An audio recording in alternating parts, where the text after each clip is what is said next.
Bon, moi, j'aimerais vraiment croire que après la première déclaration, qu'après peut-être qu'il a été conseillé ou bien qu'il a entendu la société civile.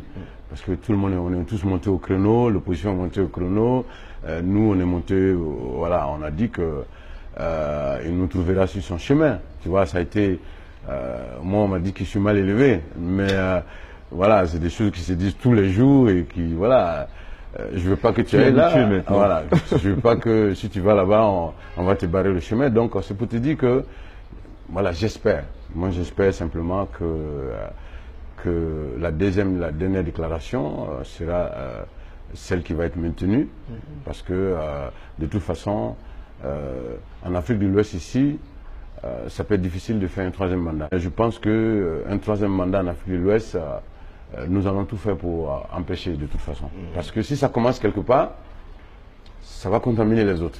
Nous, on n'a rien contre quelqu'un. Notre souhait, simplement, c'est qu'il y ait l'alternance, parce que, vous savez, le troisième mandat et le quatrième mandat, ça bloque la nouvelle génération. Ça fait que même la classe politique ne se renouvelle pas. Celui qui est là pour un mandat, 2 mandats, 4 mandats, voilà, ainsi de suite, mais il garde ses gars. Et donc, ça fait que la nouvelle génération qui est aujourd'hui en phase avec les nouvelles technologies, qui a voyagé, et qui peut apporter des choses positives au pays, ne peut pas émerger, ne peut pas avancer. Et donc, moi j'espère simplement qu'en Côte d'Ivoire, la dernière déclaration de Alassane Ouattara sera respectée pour lui-même, parce que, voilà, on a bien vu tous ceux qui se sont entêtés en Afrique de l'Ouest, tout le monde sait comment on les a accompagnés. Donc il y a 2 portes. Il y a la petite porte de l'histoire, et puis il y a la grande porte. Donc il y en a qui savent rentrer par la grande porte, et puis il y en a qui décident de rentrer par la petite porte. Je pense que Blaise Compaoré a décidé de rentrer par la petite porte. Et j'espère que, voilà, que la dernière déclaration sera celle qui va être maintenue. C'est sûr que si le président Ouattara se présente, il met son pays en danger. Il met son pays en danger, il se met en danger. Il se met en danger lui-même, et il se met en danger, il met le pays en danger. Et ce qui serait dommage, parce qu'il faut savoir que les Ivoiriens sont fatigués. Les Ivoiriens sont fatigués, les Ivoiriens sont divisés, les Ivoiriens ne sont pas réconciliés. Voilà, il faut que les Ivoiriens soient ensemble pour affronter ces hommes politiques-là. Parce que si les Ivoiriens ne sont pas ensemble, quel que soit celui qui va arriver, alors il va profiter de cette division-là. Donc il y a ces 3 clans qui sont en place aujourd'hui et qui sont incapables de se mettre ensemble pour défendre l'intérêt général, c'est-à-dire la santé pour les Ivoiriens, l'éducation, l'université, il faut que les enfants soient à l'aise, la création des emplois, etc. Nos mamans qui vont à l'hôpital pour accoucher, et l'hôpital devient un mouroir. Donc, il y a des trucs comme ça.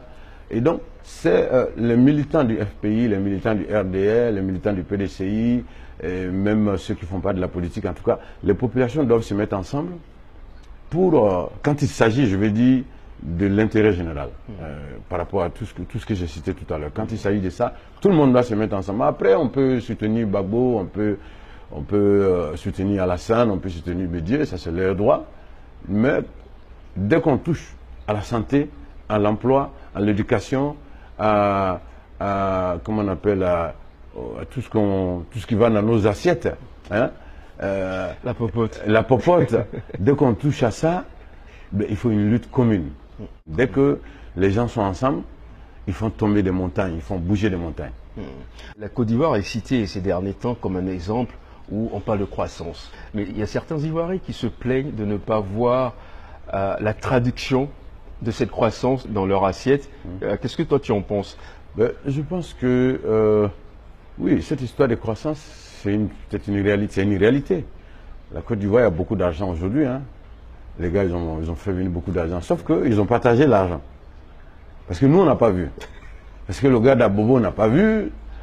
Donc, on a l'impression que sur les millions d'habitants de Côte d'Ivoire, il y a 1000 personnes qui ont pris le gombo.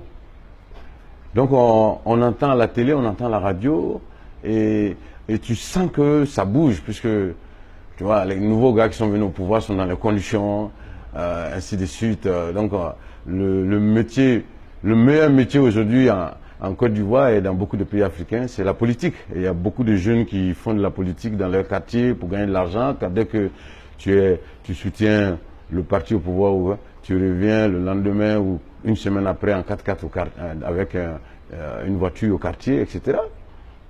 Voilà, donc je pense que les Ivoiriens n'ont pas ressenti. Je pense que effectivement, tu sens que la Côte d'Ivoire se porte pas mal sur le plan économique, mais à côté de ça, il n'y a pas de projet réel de loger les gens, parce qu'on débarque, on casse les maisons des gens, en pleine année scolaire, on ne prévoit pas, on ne pense pas aux enfants, et voilà, on casse les maisons des gens, donc ça fait que une grande partie des Ivoiriens ne ressent pas du tout, comment on appelle, le positif de cette croissance-là, je veux dire.